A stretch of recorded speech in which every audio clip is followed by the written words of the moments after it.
할렐루야. 아침 영상 기도를 시작하겠습니다.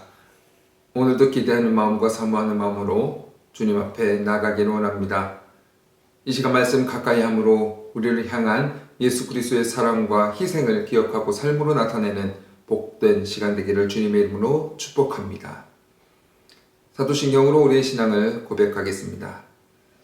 전능하사 천지를 만드신 하나님 아버지를 내가 믿사오며 그 외아들 우리 주 예수 그리스도를 믿사오니 이는 성령으로 잉태하사 동정녀 마리아에게 나시고 본디오 빌라도에게 고난을 받으사 십자가에 못 박혀 죽으시고 장사한 지 사흘 만에 죽은 자 가운데서 다시 살아나시며 하늘 오르사 전능하신 하나님 우편에 앉아 계시다가 저리로서 산자와 죽은 자를 심판하러 오시리라. 성령을 믿사오며 거룩한 공예와 성도가 서로 교통하는 것과 죄를 사하여 주시는 것과 몸이 다시 사는 것과 영원히 사는 것을 믿사옵나이다. 아멘.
은혜 받으실 하나님의 말씀 빌립보서 2장 1절에서 4절 말씀입니다.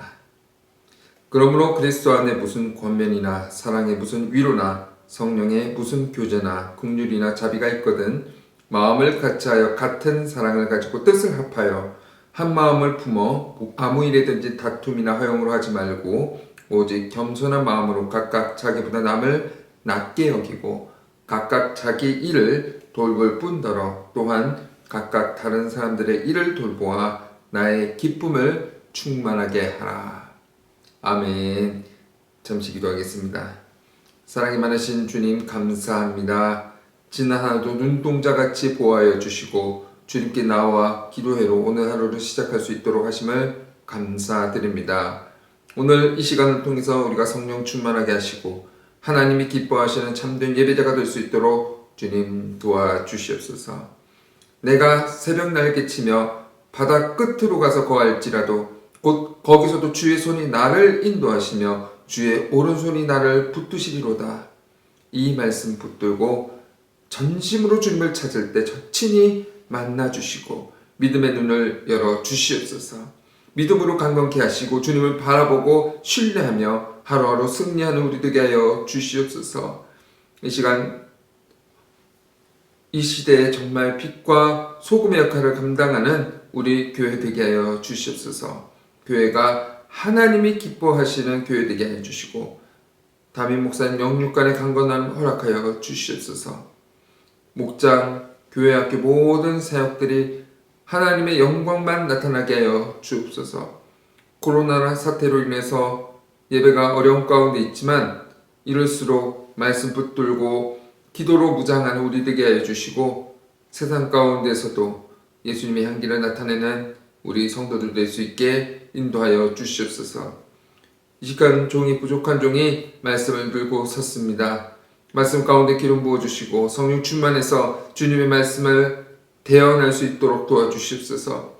하나님의 마음을 알아가는 시간 되게 하여 주시옵소서. 첫 시간입니다.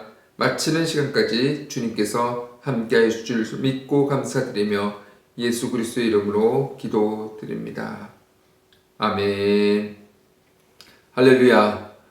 저는 오늘 빌립보서 2장 1절에서 4절 말씀을 근거로 해서 사랑으로 서로 연합하라 이런 제목으로 함께 은혜를 나누겠습니다.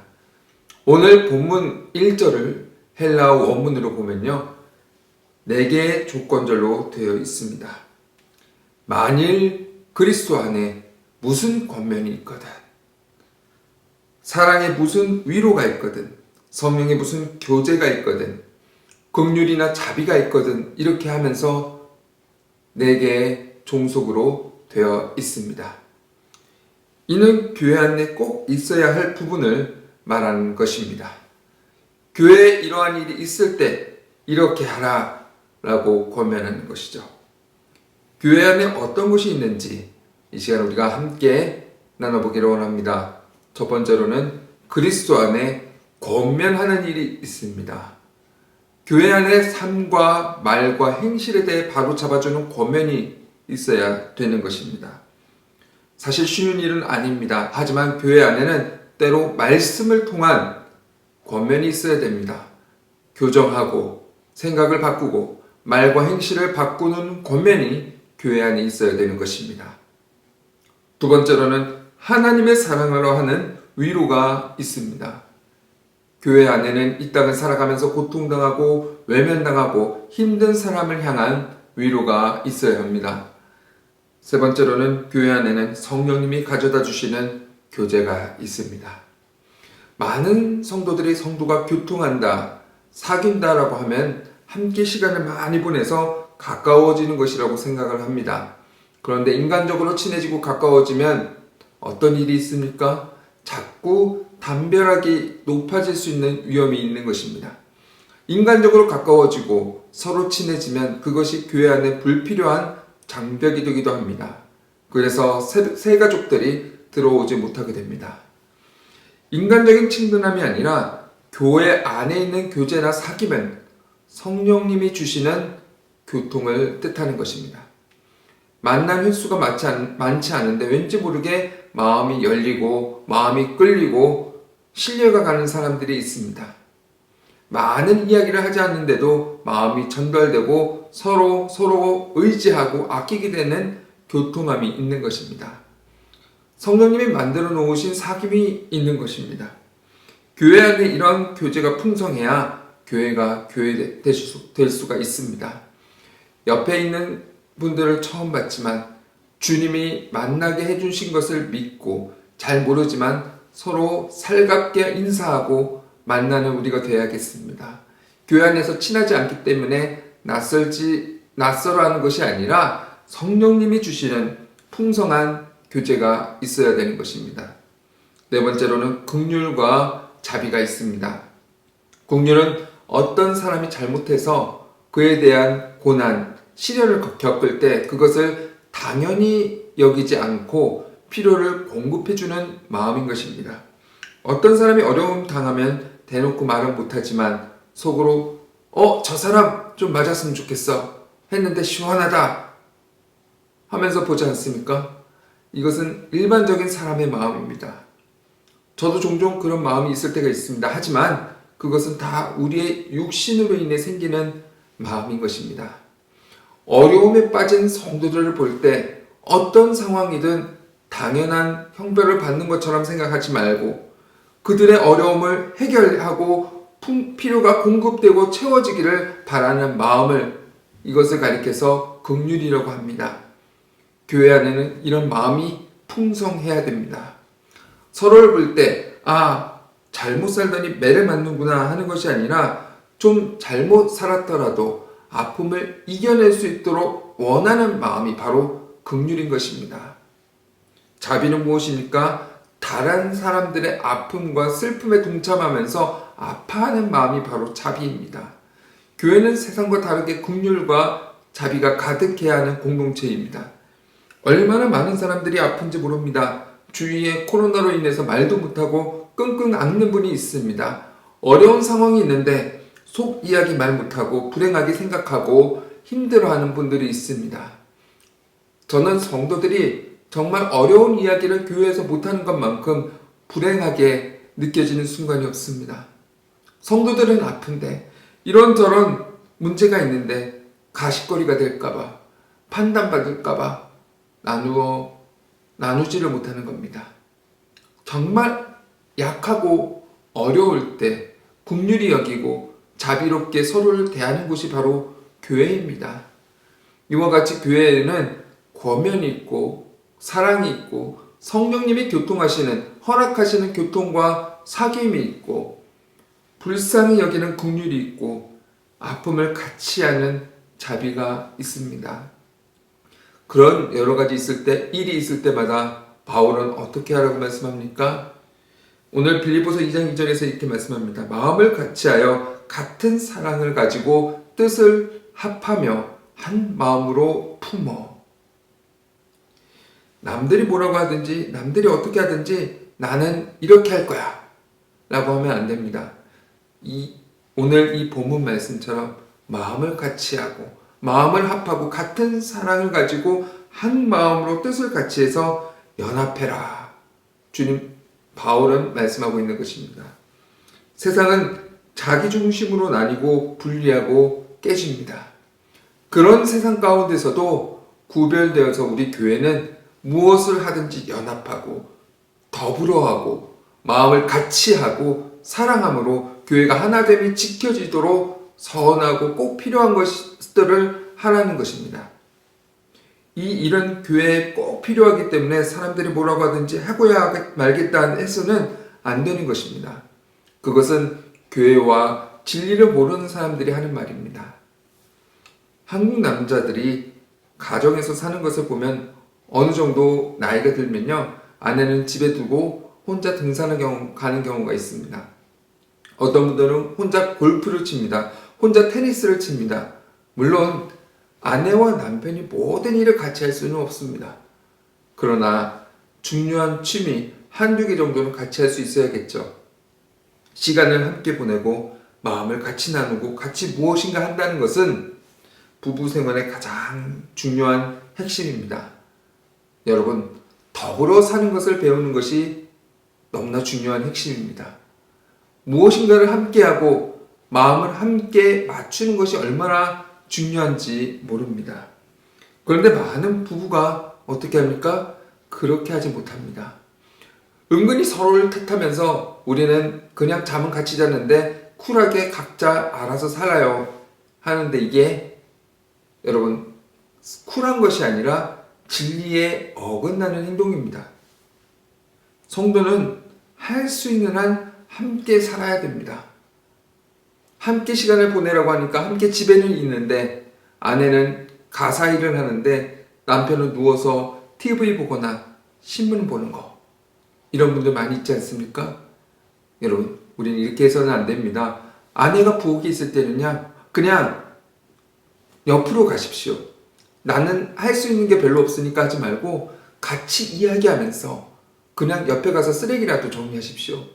아니면 설거지를 하든지 아내가 설거지한 그릇을 잘 닦아서 선반 위에 올려놔 주세요.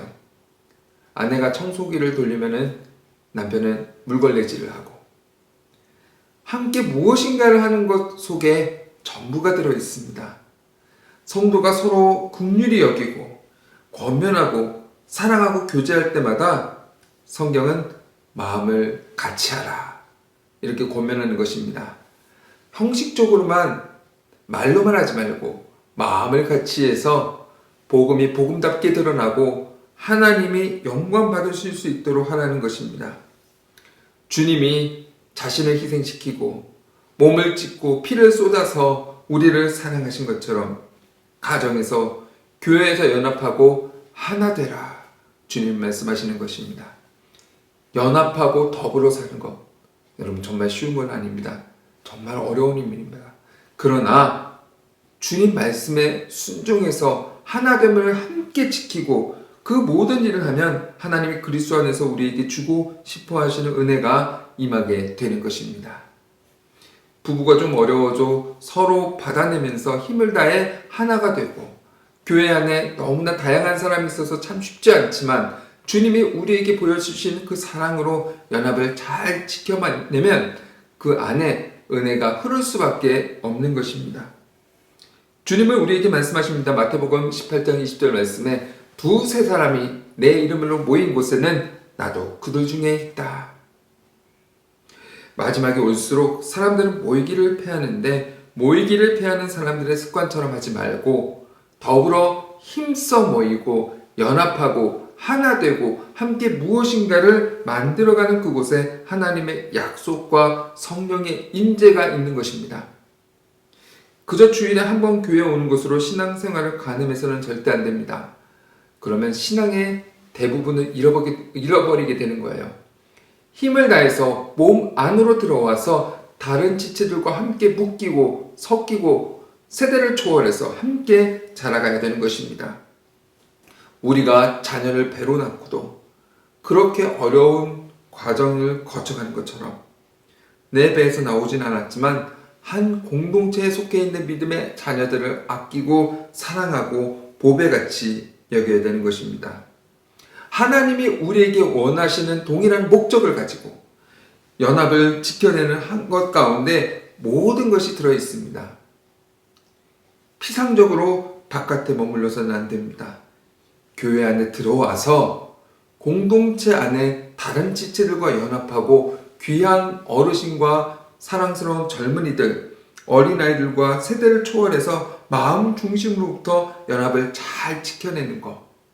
그 안에 교회의 본질, 가정의 본질이 다 들어있는 것입니다. 우리 교회가 정말 그런 교회가 되기를 주님의 이름으로 축복합니다. 교회가 연합되고 하나 되는 방향으로 가려고 할 때 여러분 장애물과 촉진제가 있을 수 있습니다. 연합이 너무나 중요한데 연합하지 못하는 공동체가 수도 없이 많습니다. 가정도 그렇죠. 교회도 그렇죠. 직장도 그렇고 정말 많은 공동체가 있지만 마음에서부터 연합된 것을 보기가 여간 어려운 것이 아닙니다. 왜 그렇습니까? 그 앞에 장애물이 있기 때문입니다. 빌립보서 2장 3절 말씀입니다. 아무 일에든지 다툼이나 허영으로 하지 말고, 하나됨을 이루는 데 있어서 장애물이 있는데 그것은 다툼과 허영입니다. 이 둘 속에 들어있는 것이 있습니다. 그것이 무엇입니까? 바로 자기 자신입니다. 다툼은 문자 그대로 번역하면 자기 중심성이 만들어내는 분리주의를 뜻하는 것입니다. 사람은 모두 자기 중심성이 있습니다. 자신과 관계되는 것은 전부 소중하게 여기고 자신과 관계되지 않은 것은 멀리 여기는 자기 중심성이 만들어내는 분리가 있는 것입니다. 그것이 다툼이라는 단어의 문자의 뜻입니다. 내 가족, 우리 부모님 하면 벌써 울기 시작합니다. 그런데 다른 부모님에 대해서는 쿨합니다. 아무런 감동이 없습니다. 나만 들어가면 모든 것이 감동 그 자체입니다. 내가 태어난 곳이라고 하면 감동인데 다른 사람 고향이라고 하면 관심이 없습니다. 내가 들어가면 모든 것이 살가운 반면 내가 들어가지 않으면 모든 것이 무관심해지는 자기 중심성이 만들어내는 분리, 이것이 죄가 가져온 가장 큰 비참함 중에 하나인 것입니다. 연합된 공동체 안에 임하는 하나님의 은혜를 깨뜨리고 손상시키는 장애물 중 하나가 다툼이라고 번역된 자기 중심성이 만들어내는 분리인 것입니다. 우리는 교회 안에 모일 때마다 힘을 다해서 이것을 깨뜨려야 됩니다. 같은 학교, 같은 지역 이런 거 따지지 마십시오. 교회 안에 연합을 깨뜨리는 주범 중 또 한 가지가 있죠. 허영입니다. 허영, 자신이 인정받고 우대받기를 원하는 마음입니다. 자신의 능력에 대한 과대평가에 근거한 인정과 우대를 받기를 원하는 것입니다.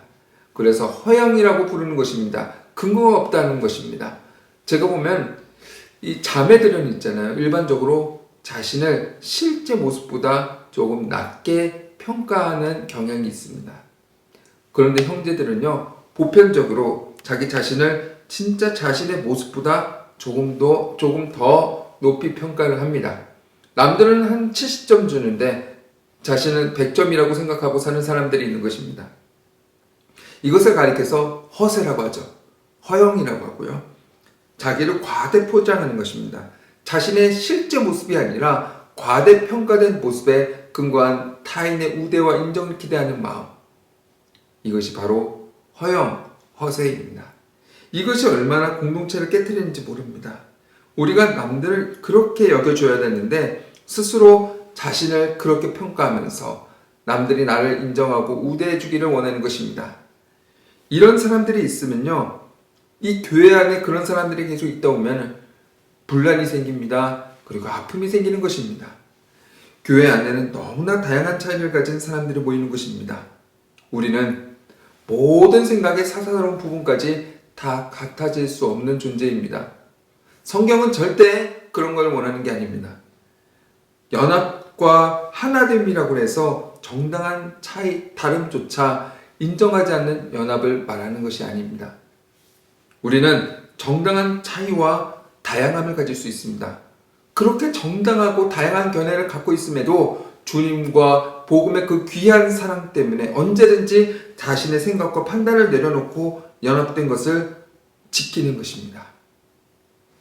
그런데 허영이 들어오면 어떻게 됩니까? 허영은 자신이 인정받고 우대받고 싶어 하기 때문에 관계를 만들어갈 때 그 많은 차이를 다 자신의 방식으로 교통정리하고 싶어 합니다.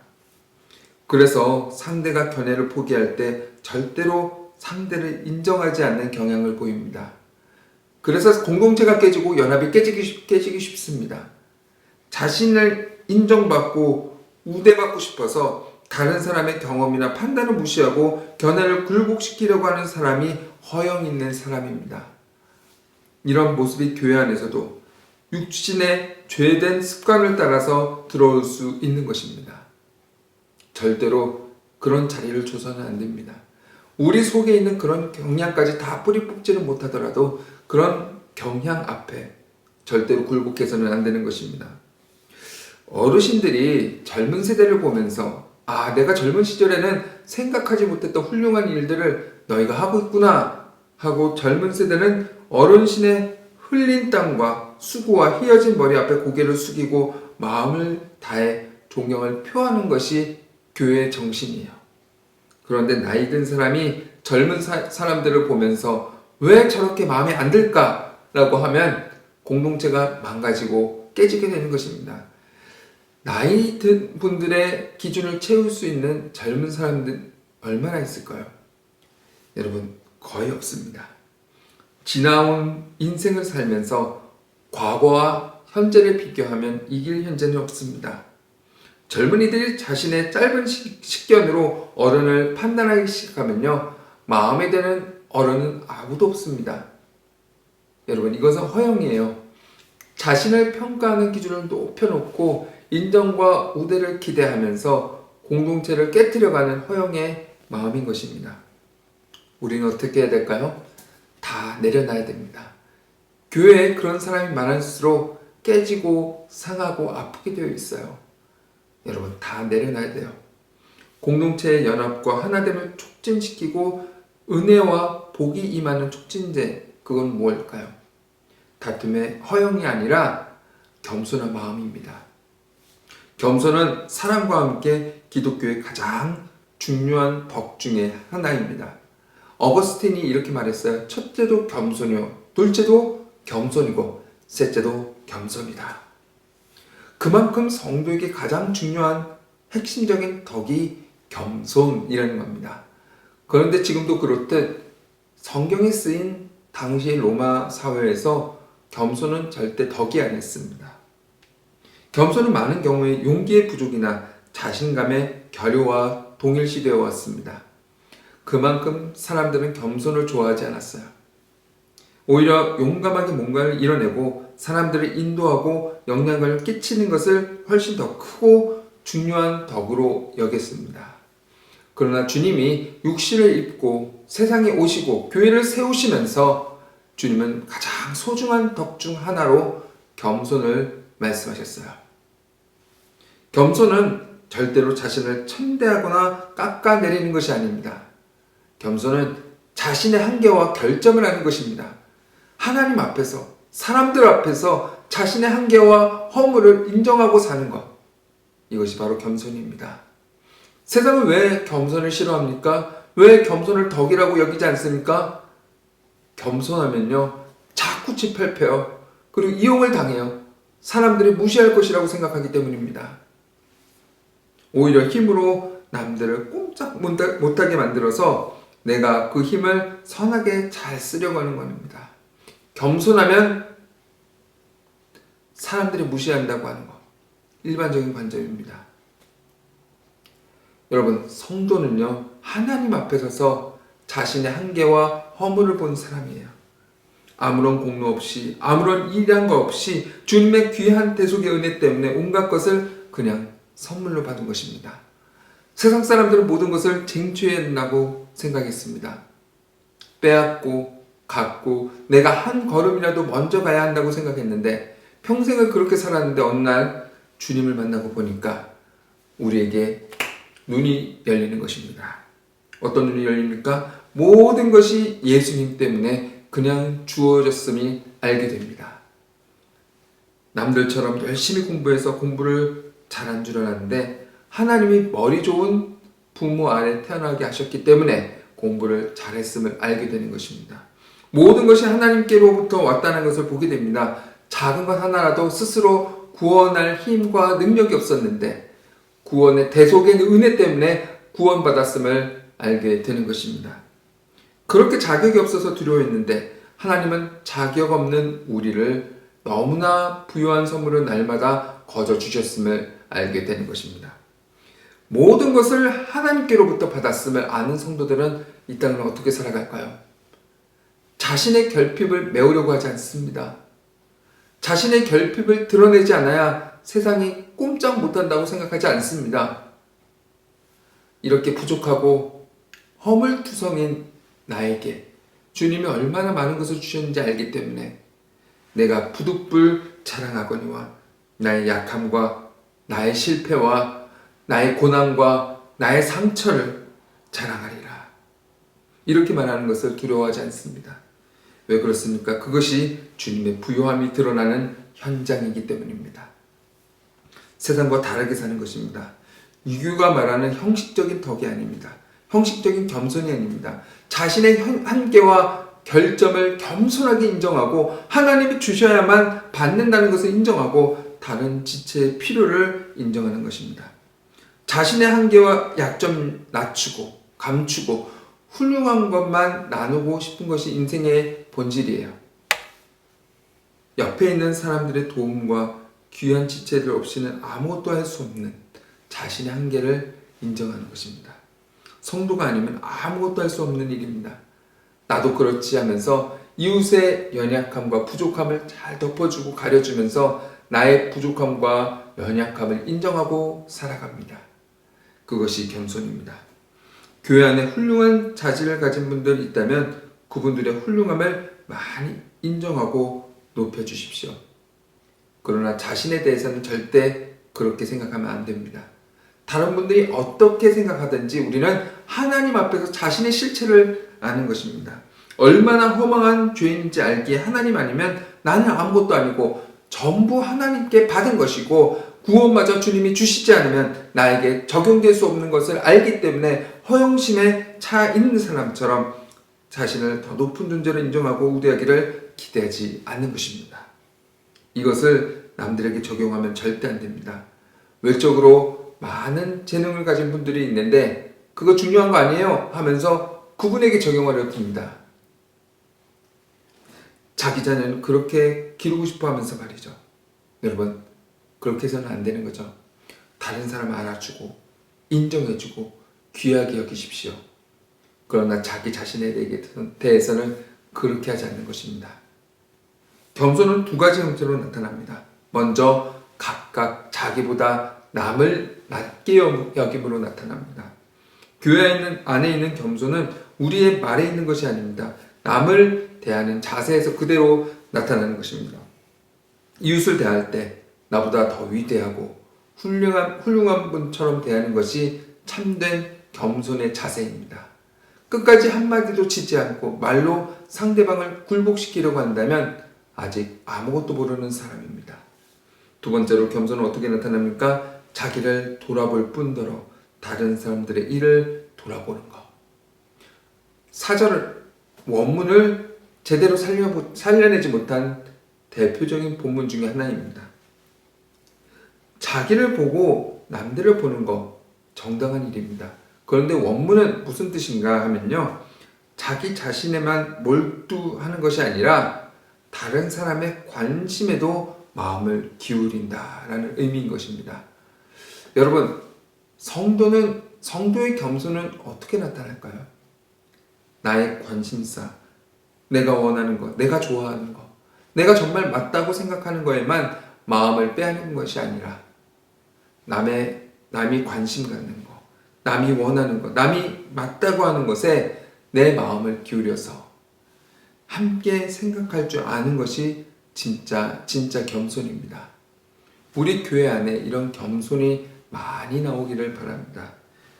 복음이 주고 싶어하는 신앙의 핵심과 정수가 우리 개인과 공동체 안에 흘려서 이 땅을 치료하고 살리는 힘이 교회로부터 회복되고 나타나는 귀한 은혜가 모두에게 있기를 주님의 이름으로 축복합니다. 기도하겠습니다. 오늘도 말씀을 통해서 깨닫게 하심을 감사드립니다. 형제가 하나 되어 연합되기를 원하시는 주님, 허영허세로 나 자신을 나타내는 것이 아니라 형제를 먼저 생각하고 귀를 기울이고 행동할 수 있게 해주시고 나 자신은 겸손하게 낮아지고 남을 높이는 우리가 되게 하여 주시옵소서. 교회 안에서 그런 회복의 역사가 나타나고 복음의 열매가 나타나고 예수 그리스도께서 기뻐하시는 교회가 되게 하여 주시옵소서. 성령님 도와주시옵소서. 올바른 길을 갈 수 있도록 가르치시고 연단시키시고 훈련시켜 주시옵소서. 주님, 요즘 코로나로 인해서 여러 가지 어려운 상황이 있습니다. 날이 갈수록 이 코로나가 심해지고 있습니다. 주의 권속들 주님께서 건강 붙들어 주옵소서. 코로나로 고통당하고 있는 성도들이 있으니까 치료의 손길로 다가가 주시고 위로하여 주시고 시간을 주님께서 함께하여 주시고 도와주시옵소서. 오늘도 하나님께 영광되는 참된 예배자로서 하루를 승리하는 우리가 되게 하여 주시옵소서. 감사드렸고 예수 그리스도의 이름으로 기도드립니다. 아멘. 하늘에 계신 우리 아버지여, 이름이 거룩히 여김을 받으시오며 나라가 임하시오며 뜻이 하늘에서 이루어진 것 같이 땅에서도 이루어지이다.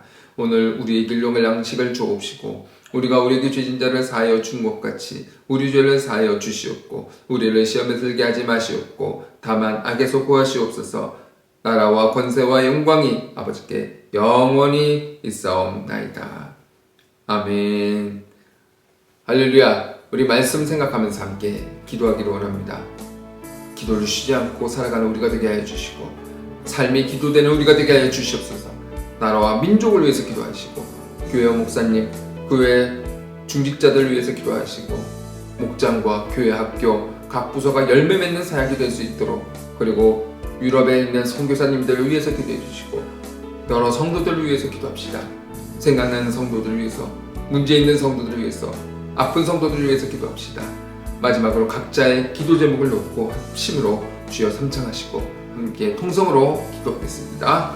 주여, 주여, 주여.